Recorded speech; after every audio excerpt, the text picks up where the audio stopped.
we are, part 2 of the Penpunt Community Hydro scheme. And once again, I'm with Sue King-Smith, the project manager. And Sue, thank you again for giving your time and expertise to talk about this. So if we just recap, we've got the funding from the Green Energy Fund, I think it was. You thought you were all set to go. How exciting. Please tell me what happened there. Yeah, I'll just quickly get that right. It's the Scottish Power Energy Network's Green Economy Fund that's giving us the money. And yes, that was the exciting bit. The next bit, you couldn't call exciting. It was nearly a year of legal back and forth. And frankly, it wasn't all that edifying, and I'm going to skip it. Okay, so when did it all come to fruition and you actually got the green light to go ahead?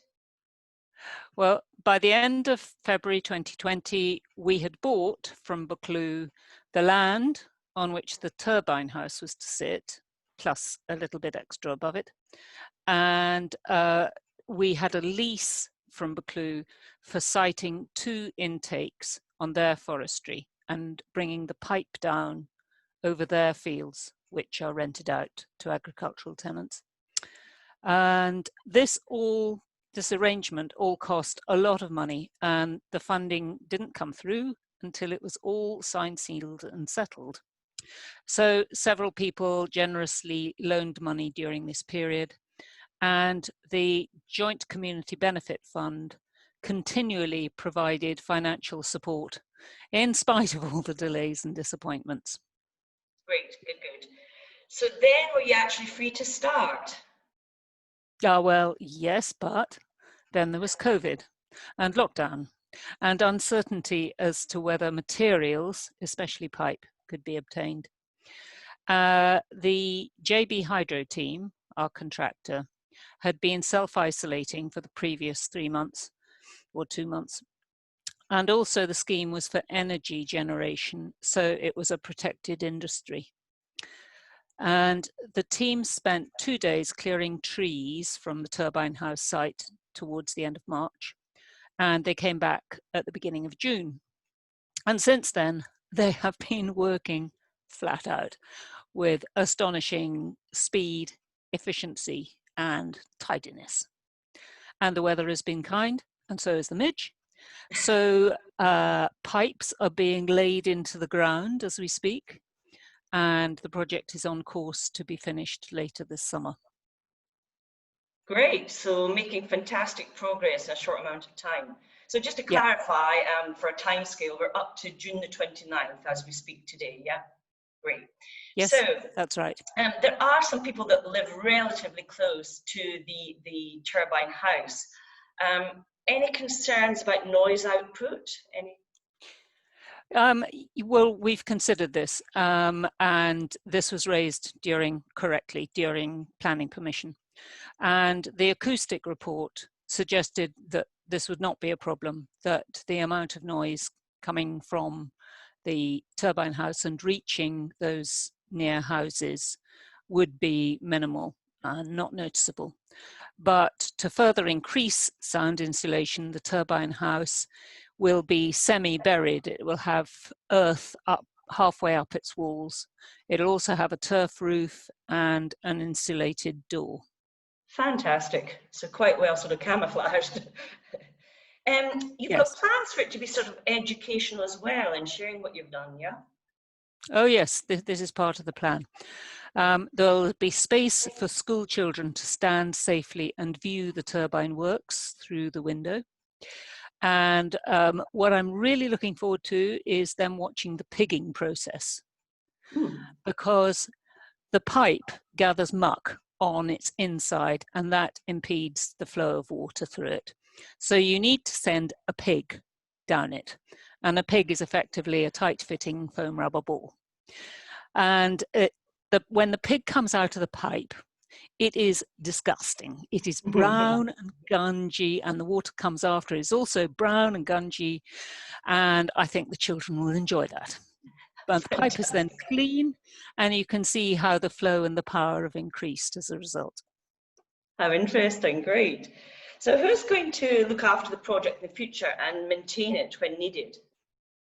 We'll have a maintenance contract with JB Hydro to include servicing, pigging, things like that. And the intakes, it's best if they're monitored to make sure they don't get clogged with forest debris. And we already have 2 volunteers for that, Duncan McPherson and Gordon Bevan. And anybody else who wants to do this, it's just a nice walk up the pipe and have a look at it and use a stick to clear it if necessary. And anybody else who'd like to do that is most welcome. Great, good shout out there. So what's going to happen to the rest of the turbine house site? Well, we need ideas, please. The site extends on both sides of the burn up from Kenny Belshaw's building yard up to the Clues polytunnel patch, and that's now owned by KPT. And there'll be a nice patch of earth between the turbine house and Kenny Belshaw's yard where something could happen, fruit trees, a sculpture. And the powerhouse will have a turf roof and you can grow things on that. And quite a lot of space, so we're hoping we might have an EV charging point, which would be easily done from the turbine, powered directly by the scheme. We could have fruit trees or an edible hedge, somebody has suggested.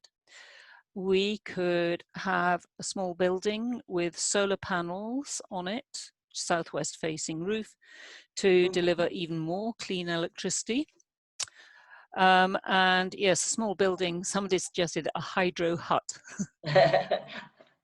We could have an exhibition of materials about green energy.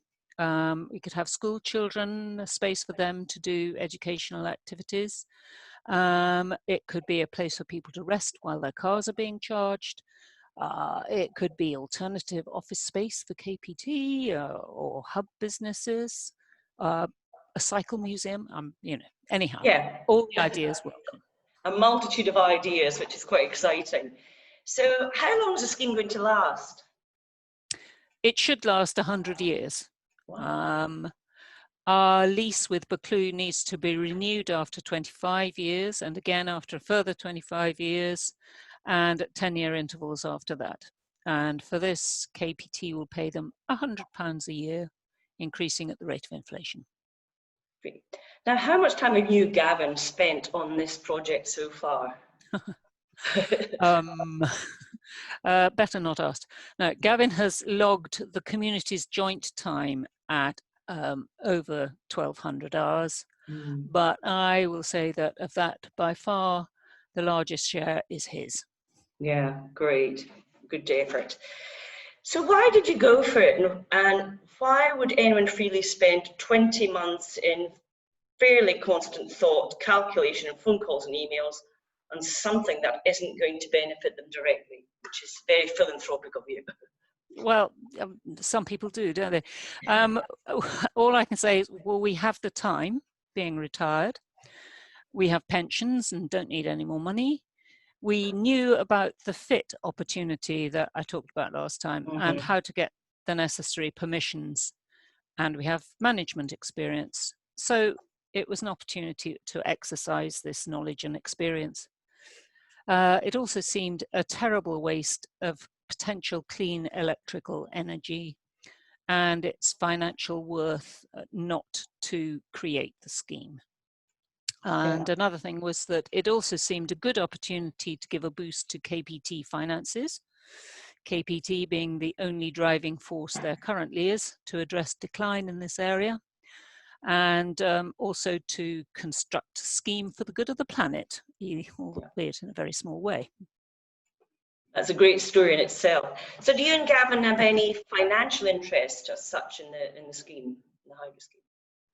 No, not in any other than our own. Gavin's advice and mapping expertise has always been offered free to anyone interested in constructing a scheme. He's never accepted any money for doing this. I've obtained permissions for a few schemes in the past and been paid around 200 quid for doing so. That was about 8 years ago, when it was much simpler to get permissions.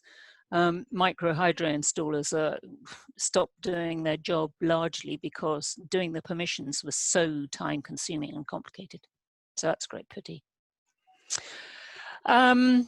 Senga, I'd like to acknowledge huge amounts of help by way of finishing this off.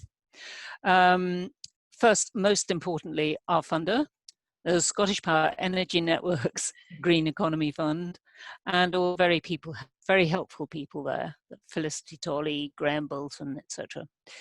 And secondly, Buccleuch Estates, especially Rosie Ogg, who's managed our business, and Anna Ferguson, the estates manager, who kindly took on our electrofishing survey fee, which was $11.97, which was quite a lot, I think 1,197, because Buccleuch Estates could have been collecting the £12,000 a year for themselves, and instead they're making it community benefit.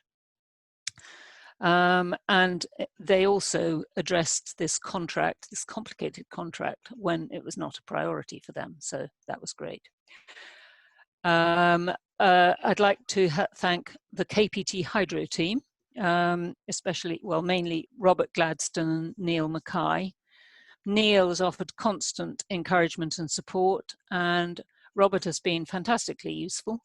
He replies instantly to emails, usually saying fine, which is what you want, and sometimes succinctly contributing his legal knowledge and expertise on leases and purchases. Then there was SEPA, especially Jim Story, who advised us, the local Scottish Power Connections Manager, the Nithsdale Salmon Fisheries Board, who did a survey in a record short time for us in September 2018. That was the first thing we did. The KPT team,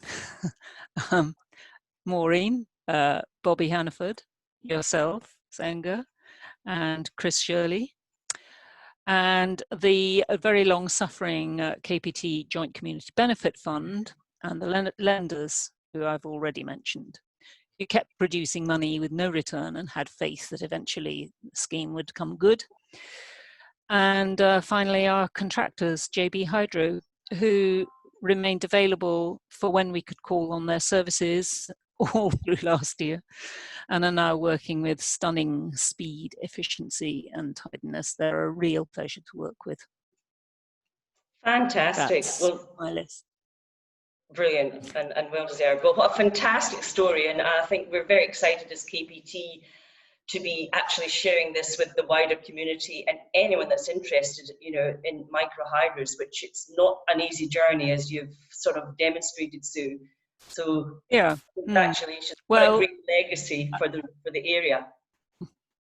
Well, Gavin and I are very open to any further questions that anybody would like to have. Oh, lovely. Thank you. Great. And thanks for your time, Sue. Give our contact details. You're very welcome, lovely. Senga. Okay, thanks. Okay, bye-bye.